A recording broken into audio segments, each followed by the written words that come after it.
Welcome back to another episode of That's Business. Today's guest, Michelle McQueen, is a Detroit native, a business owner, and a voiceover artist. Michelle has been in the voiceover industry since 2011 and has been in business since September of 2020. Michelle's vision is to help small, medium, and large-sized businesses increase their revenue by providing them professional voiceover services such as voicemail greetings, corporate narrations, and commercials. Michelle, I'm excited. I'm a little nervous to have you on because you do voiceover things. So I'm like, insecure a little bit. But let's dive into this because this is such an interesting industry. Now, did you grow up saying, hey, I want to be a voiceover artist? Or what did you want to be when you grew up? Good question. Angela, thank you for allowing me to be on your podcast today. I always wanted to be an actress. And so, all my life as a young girl, even in middle school, they, had talent shows, right? And he always had people singing and dancing. And I'm like, but I want to act. So I decided to write a play called Bad Times. It was, kind of off the show Good Times. And so my twin brother was JJ. And I had other people from, my class in this play. But I started writing plays at age 12. And the school saw the talent on me. And so as I got into high school, I got into, acting and doing drama, and that was my life. And then when I got a 5-year scholarship to go to Wayne State, I decided to go into chemical engineering, and my parents was like, what? What? That's confusing. Yeah. How did you pick chemical engineering? Like, I'm confused too. Chasing dollars. Hey, Chasing I get it. dollars. And also too, something happened in me thinking like, there's so many other good people out there. Why should I even try to act? And lo and behold, as I changed my major 3 different times, dropped out of college, went back to college, graduated, I decided, you know what? Throughout my different jobs I've had, I was able to use my voice, not really knowing it. Like literally 30 years ago, I was a flight attendant. And one of the things I would love to say when we would land into Detroit, I would say, welcome to Detroit. And a lot of people would be like, yes, we're back. We're back in Detroit. Okay. And then when I worked at Hustle Hospital, when I was in college, I would say, Dr. Brown, please call 57117. Dr. Brown, please call 57117. So throughout my different jobs that I've had, I was doing voiceovers and didn't even know it. And so I'm forever grateful for Rocket Homes. I was there for 17 years. In 2011, I was in sales. And my previous director at the time had us all sitting around the table reading the new script. And he listened to my voice. He says, Michelle, I never really listened to you that well. You have a really good speaking voice. We're thinking about redoing our on-hold messaging and on-hold phone prompts. Do you think you may want to do that? I was like, yeah. And then the next day I went to him and I says, hey, is that proposition still good? He said, you know what? We may hire somebody from the outside. And I was like, what? And then I happened to see the vice president at the time. He had told me that my sales were great. And I was in his office and I was like, do you know? And I was like, nah, I'm not going to say anything. He said, no. What were you about to say? And I said, I heard that you guys were looking to redo the on-hold messaging and phone prompts. Would that be something that I could do? He's like, yeah, why would we hire someone else when we have you? And that started my 7-year journey of being the voice talent with Rocket Homes from 2011 to 2018. So if you called in from that time frame, you would hear me say something like this. If you're looking to speak with an account director, please press 1. You turn it on so good. It's awesome. It's such a good point. I want to go back to the flight attendant story because those are the flights I remember of like the people with the personalities or just like, ooh, that sounds good. And I feel like this, like having this own podcast and being cognizant of sound, it does make a difference because I have the issue, like I will not listen to a podcast. I will not listen to a song if it doesn't sound right. So I've been really cognizant of these things, but gosh, the good voice and the calming voice and how do you feel about it? So heck yeah. And 7 years, and I want you on a simple level, let's take Rocket for example. I mean, what does that look like? So I interrupted you, but like you said, you called in, you could for an account rep or something like that. But what were some of the other work you did? Because 7 years is a lot of time for voiceover work. You know what, to be honest, I did it for 7 years and I was, an internal employee at the time. And so what I did is right after I did the initial voiceovers, I went back to the vice president and I said, ooh, I want to do more. He says, Michelle, we didn't hire you to be a voiceover talent. We hired you to be a salesperson. Okay. So I was like, you know what? I'll show them. I'm going to go to voiceover school. And I did. I trained with Kate Hart. She's phenomenal, voice coach here. And I said, you know what? I'm doing the thing. I graduated from the program, right? But guess what? I had just had my son. And I said, you know what? I'm just going to sit down for a second. I'm not going to do anything. So all that time, so I was, over time, they had me to redo the scripts, for different campaigns that they had. So in 2020, during the pandemic, I asked them, hey, can I start my own side business? And the reason why I did that, because I wanted to have past performance. Because when you're cold calling small business owners, they're going to want to know, who did you do? And, by me saying I did Rocket Homes, they're like, oh, no brainer, right? And so the 20 plus years of sales experience that I had, I used that to start, my own small business during that time while still working. And I started during a time where there's a lot of chaos. People really didn't know what was COVID-19. No one knew what was going on. But guess what? At that time, nobody was doing what I was doing. No one was thinking about calling small business owners. Everybody was stuck to their phones, right? No one thought about doing that. So when I called, people were like, I'm going to give you the business because no one else is cold calling me. I never thought to have someone professionally do my voicemail greeting, talking about the safety of, our sanitation protocols, wearing a mask before coming into the business. No one else was doing that, right? So on my own, I got 47 clients on my own. Ma'am, wow. In 2020? Yeah, 2020. Yeah. That's amazing. Well, and it's different because to me, I'm like, oh, no one wants to hear me cold calling, but it makes sense for you, especially, hello, voiceover work, have to hear your voice and have to vibe with you and align synergies. So that makes total sense. Genius. So how did this change? I mean, you got little kids at home. You're in the middle of a pandemic. You're working for Rocket. You start a business. Like, what did your weeks look like during that time? Very crazy. Because by me working during the day, I was, also, in the evenings, cold calling on the weekends. I would do a lot of recording. So that's another thing, too. A lot of people, when they hear voiceover actor, they think, oh, that's so glamorous, right? But then I would tell them how I got started. It's like cold calling. That sounds like work. Yeah. It's a lot of work. Guess what? If I wanted to close 40 clients in a month, I had to call at least 400 clients. Reason why? Because it's all a numbers game.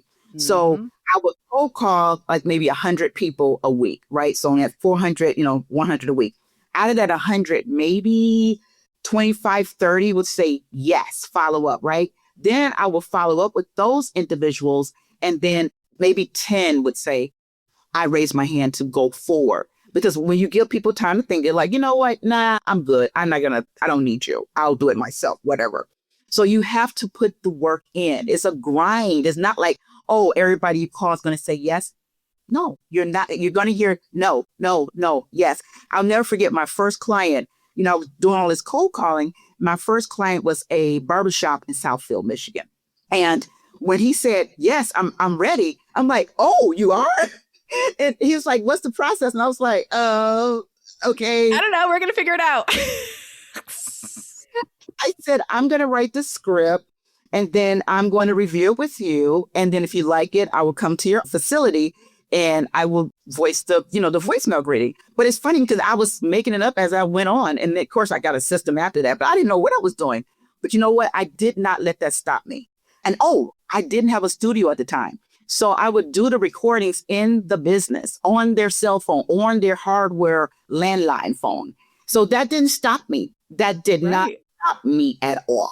Interesting. It's so funny. And I like the premise of you have to go through, you have to call people, getting used to hearing no a lot. That was, I swear, the biggest thing for me as a small business owner too.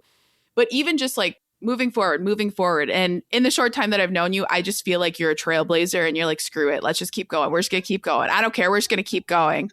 So I appreciate the hell out of you for that because I'm like, just like keep going like Michelle is. I have thought about you the last few weeks. I'm like, really should do that. You should do that, Angela. Now, when did you decide to go solo?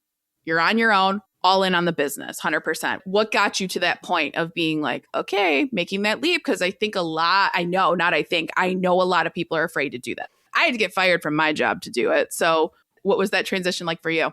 Glad you asked. First of all, last year, July, Rocket Homes was closed because Rocket Mortgage purchased Redfin. And Right. so I will always forever be grateful for Rocket Homes in my time there. And the reason why, because in 2023, I was being prepped for the moment that I'm in now. And what I mean by that is one thing about being in business, and you know this as well, is all about pivoting. A lot of times you think you have this 5-year plan and you think it's going to work the way that you want it to on paper, but that doesn't always, Never. it doesn't always unravel that way, right? So my thing was, why I started in 2020, my thing is as I get the business rolling, then I will eventually leave on my own. Well, guess what? I didn't. The company closed. So it's like, hello. But I'm so grateful. And the reason why I'm saying I'm grateful for Rocket, because they allowed me not only to start my own small business in 2020, but in 2023, Rocket had a Juneteenth event for their team members who had small businesses like myself. And I was thinking, like, how dare I be in a vendor of environment where other people around me that's selling clothes, selling balloons, or selling food. I'm selling something that's kind of invisible. That's a voice, right? And so it was so wonderful that I did, say, hey, let me just be a trailblazer, because someone from the procurement team at Rocket at the time in 2023 came over to my booth and said, you know what, you should look into getting your WBE, your MBE, and your WOSB. You will really do well selling to corporate and selling to government. If you would like, I can do some introductions, to the councils. So Great Lakes, Great Lakes well, because you're certified. I was introduced to Great Lakes in 2023. That was a game changer for me. That really just opened the doors, because it's one thing to sell to a small business owner and then, they say yes, and then you get paid like in a couple of weeks after you do the voiceover. With government and with corporate clients, not so. It's very different, very layered. It could take you 2 years to develop a relationship with the procurement people and the buyers. And then once they say yes, then there's another layer where the buying cycle may be 6 months later. So you may get paid 3 years later after the relationship has been formed. And it's so many layers, so different. And on top of that, I could have said to myself, well, I could have had imposter syndrome. Like, do I dare belong with these other business owners who are in front of these procurement managers, selling their business to them and what they do? Should I be afraid? No, guess what? I wasn't afraid. I'm going to be honest, though. And you probably saw the same thing. It's this long list of things you have to give to Great Lakes to get certified, right? And I almost fell off my chair. I really did. I almost fell off my chair. And what I love about Great Lakes is this is my 3rd year being certified. Dreams do come true. When I met with them initially 3 years ago, we all laughed saying, wouldn't that be great if you could be the voice of Great Lakes? Well, guess what? I'm the voice over for Great Lakes. Yay! So if you call Great Lakes, you'll hear my voice. I love that. No, and it's true. I mean, I give you so much props going through the government side, because I worked for government contracting and I know it, but to get in and to work that system, I'm not gonna lie, I rage quit it. I should have done it. I got halfway through and I'm like, I'm rage quitting this. I can't do it. So I give you all the credit that you went through with it. So with this work, and especially kind of looking at that, so what's the scope of who your clients are now? Because I know you go so many different routes. So what's like your bread and butter? You know what? At first I was thinking like, ooh, I made it. I'm in front of corporates. I'm in front of the government clients, right? Guess what? You have to have a variety. You can never look at where you started and says, no, I can't do that. I can't do that small business work anymore. No, everything is in my portfolio. What I did do, I almost forgot my first love. And what I mean by that is when I started off working with small business clients, guess what? I was a hustler. I was, doing all this cold calling, getting the no's. And then when I got into the, marketing to corporate and government, I kind of got fixated on one or two. You don't do that if you're marketing to small, mid, or large size businesses. It's all the same. It doesn't matter the size of the business. Your hustle has to stay the same. You have to grind like it's a small business environment. So you have to have multiple balls in the air, because what happens is if you fall in love with one or two companies, they'll say, oh yeah, this project is coming out. But guess what? When it comes out in 6 months, it may go away. They may say, you know what, we're no longer doing it. And then all your hopes and dreams on your revenue for your business goes bye-bye. And you can't forget your first love or how you started your business. So guess what? Later today, I'm going to be doing a voiceover for a small business client because I had to go back to my first love, because you have to have in your wheelhouse or your list of clients. You can't say I'm focusing on one entity. You have to have multiple things going at once, especially when you're on your own like I am now. It's funny because when you're working at a corporate job and when you have your business, your corporate job is your safety net. So if you're like, let me pull back, I'm just going to chill a little bit, you always have your corporate job there. But when you don't have the corporate job, you don't have that parachute, you don't have that safety net, you for real have to say, okay, is this a hobby or is this really a business? And that's what makes you say to yourself, I got to grind. So guess what? I'm a networking queen. Doing corporate business and government, you have to be visible. You cannot be hiding behind a laptop. You just can't. When I'm cold calling my small clients, that's a different type of cycle. But when you're dealing with corporate dollars and government dollars, you have to be visible. You have to go to these networking events. And I love it. I love it. But guess what? It's paying off for me. One of the big three, I've been working with them since I've been certified. And a lot of good things are coming because I've been spending the time. I've been going to the networking events. Like I said, I just came from the We Bake conference. That was a lot of money that I spent. But guess what? It's going to pay off. And a lot of times business owners, they feel like they want to shake a hand one day and they want to contract the next. It doesn't work that way. Your ROI will come. I'm a seed time harvest person, right? Meaning that the seed is the work. It's work that people don't see. They may see the accolades later, but they don't see the grind. They don't see all the calls. They don't see all the rejections. They don't see you calling someone and they say yes, and then they say no. They don't see all the disappointments, right? They see, oh, wow, that person started their business and they're doing well, but they don't see how it all started in the beginning. They don't see the middle. They just see what they see now, right? It's so important also to have business besties. Being in business is lonely. It really is, because a lot of times you feel like, is there anybody out there? When you're in corporate America, you're around other teammates or colleagues. You have other people that you can talk about your issues with. But when you're in business, it's lonely, especially if revenue is not coming in. You may feel like you want to quit. There's been times, I'm going to be honest, that I wanted to quit. I did. I told my husband, I said, I don't want to go back to corporate. I want to work with corporate, right? And I'm so grateful for him being a very supportive spouse. He could have been like, you know what? No, we were a 2-family income family. We need to be that again. Why are we just waiting on you to get all these, these big contracts? And we're just waiting. But guess what? He's going to be rewarded, because all of the pat on the backs and, the confident talks and the pep talks that he's giving me, like, don't give up. That's been very helpful for me. Because like I said, sometimes it gets lonely. It does. And it's so important to have a supportive partner. I say that all the time. If you asked me December 2025, I was ready to be done. Like, all hell broke loose, personal, professional.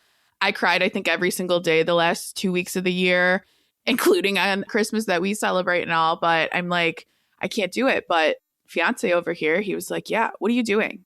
Our joke is, he's like, stop it. Just puts his finger on my forehead. He's like, quit it. Stop it. So it always makes me laugh every time in the middle of sobbing. And even thinking about like having that supportive person, I think a lot of people don't realize how key it is. Like, if you're with someone that is kind of like, yeah, whatever, your cute little business, but having someone that's like, hell yeah, you're badass. Like, you can do this. Why would you not? And that support piece is so huge. And it's hard, especially you have family and you have other stuff and you had a great big corporate job and you could easily go back into the corporate gig and make stupid money. That's easy. Exactly. But it's, oh my gosh, I don't know where I read this or heard it, but it was like, you either work on your dream or you work on someone else's dream. And I'm like, oh, it gives me goosebumps ever saying it. And it's so true. I don't think the imposter syndrome ever goes away for us, ever. I mean, I have a friend that makes $10 million a year, $1 million business. And she's like, well, I don't know if I'm in it. And I'm like, ma'am, do you just wipe it with the $100 bills? Wipe those tears with those bills. Like, what are you saying? So we're all so hard on ourselves, and I don't think that goes away. And no one's really like talking. It's finally getting out a little bit more, but it's these conversations I love to have of like, yeah, I could be sitting next to Barack Obama and still be like, I don't know, am I worth it? I don't know. Like it's just like that way. It's just like, why do we do that to ourselves? It's so stupid. Right. But Right. I love that thought. So on those days where it's dark and you're just like, I can't do this anymore, I want to throw in the towel and be done. What gets you through? And how do you keep going? Well, I will say this, I'm a woman of faith. So I do pray, right? I do a lot of confessions too. Like I said, seed time and harvest, speaking positive over yourself, speaking positive over your business, and thinking about all the hard work that was put in. A lot of times when I think about quitting, I'm like, then what about the people who have been watching me from afar? And that they were just that close to say, I want to start my business. And then here you go quitting. What was that about? So you have to look back and say, wait a minute, was all that for nothing? No. Believe in seasons. Everybody has their season. You know what I'm saying? Like a lot of times you'll see a person and it's like, it's their year. They're in everything. Like say somebody's like a famous singer. You'd be like, man, they had a hit record. They won album of the year. Then they came out with a clothing line. They're in Macy's because they have a perfume line now for Christmas. You're like, they're the it person. Well, now I feel like, since I've been certified for the past 3 years, people get to know me. It's like, that's Michelle McQueen. Let me tell you a funny story real quick. Going to the We Bank conference this year, I decided to fly in a day before so I could get, I'd never been to Salt Lake City before. And I'm like, you know what? I need to just kind of relax and get there the day before. Do you know half the plane? There was a lot of procurement people from Detroit, from the Great Lakes Council that was there too, thinking the same thing. So I was able to develop relationships and hang out and just relax. So a lot of times I feel like there's a season, there's a time. It's your time. And it's my time. I put in the hard work, and I felt like, yes, I had the imposter syndrome, but it's my time. Those relationships that started 3 years ago are now starting to bloom. A lot of people want to hang on to a big tree, but they didn't look backwards to see that tree was a little seed that somebody planted in the ground, that they watered, the sun came out beaming on it. And then voila, not overnight, but as time went on, the tree grew and now birds and squirrels and different animals are hanging out on it and saying, yes, thank you, tree, for being here right now. But if they go back, they back up, that tree, that big tree was a little seed. And that's how I feel about my business, that the seed that was planted in 2020 for my business, it has to go on. It has to go on. So that's what I speak positive every day about my business, that even though, it may not look like it's booming now, but I talk about doing collaborations with other businesses, me being a global speaker. Oh, it's another thing too. By me networking, there's 3 streams of incomes coming out of me now. My voiceover business, which is the base, training. Everywhere I go, people like, oh, I was told that I have a great voice. Do you do training? I'm going to be starting to do training. And most importantly, I'm going to be doing MC hosting work. I didn't know that when you're at an awards show and you hear someone say, here's Johnny. And you're like, okay, I see Johnny on the stage, but where's that voice coming from? That's what I'm going to be doing. A lot of live announcing. So by me starting my business, just little old me, or so I thought, all of these different things are now starting to branch. So not only is the tree growing, now the branches are getting stronger. Different streams of revenue are coming. So I can't quit now. No. And something I love about you in that story, which was a great story, showing up in front of people, talk to people, be in it for the long game. Half the time people are like, why do you offer free consultations? That's a waste of your time. Get to it. I'm like, no, you build rapport, because you can sit on my website and look at the list of prices, but your ass is going to love me when you get on the phone with me because I know it. But it's so true of being in it for the long game of something that may have not come to fruition for a few years. But I love nothing more at conferences. And I went to one last October for Goldman Sachs Small Businesses Program, like their big event. Yes. And people are going to bed early. I'm like, yo, we're here for 36 hours. Kevin O'Leary's in the room. Freaking Martha Stewart's in the room. And other crazy people. My ass is staying up. Like, no. even the thought of when people go to conferences too, I feel like a lot want to be in and good out. It's like, no, I love going the day before. I've learned this. Like, go the day before, relax. And those are some of the best relationships I made. Where, like you said, the introduction of one of the big 3 clients you have now, or, hey, let me introduce you here. Hey, let me talk to you there. Because referrals are so key. But people ask all the time, like, oh, Ange, how'd you get that? I'm like, talking to people, just being friendly, treat everyone the same. Like the whole, what was the original story? It's like, have the same respect for the janitor as you do the CEO. And that's like been ingrained with me. My parents have ingrained that in me, my whole family. And it's so true. It's like, don't judge a book by its cover, because that CEO is not making those decisions. It's the right hand in charge that is. So you better be nice and respectful, or you're not getting this contract. Yes. You are incredible. You are just a beam of sunshine, and I just adore you. So as we wrap this up, what advice do you have for listeners? The advice I have for listeners is don't give up on your dream. You asked a good question in the beginning. How did you get started? Was it something that you always wanted to do? Did you dream about being a voiceover artist? What I love about being a voiceover artist, to be honest as well, I could have a bad hair day, but nobody will ever know it, right? Because they're only hearing my voice. Yes. That's so real. Ooh, never thought about that. Yeah. Mm-hmm. That's good. But a lot of times dreams are in us on what we're called to do. Our purpose is in us as children. And unfortunately, as we get older, we look around, and sometimes life is not always kind to us in terms of the environment that we find ourselves in. We may hear a lot of negative talk. We may see a lot of negative things that we should never see, right? And that can really kind of cloud our judgment on what we should do. But never give up on the dream that you have as a child. A lot of times, we dream, and when our parents say, you can be anything you want to be, and you can do anything you want to do, hearing that voice from their parents saying that, never give up on what you want to do, what your purposes and dreams have been since a little child. Never give up. Oh, I love that. You're incredible. Thank you so much. This podcast was so enlightening. If you're listening to this and you want to work with the greatness that is Michelle McQueen, head to the show notes to reach out, and tune in again next week for another episode of That's Business.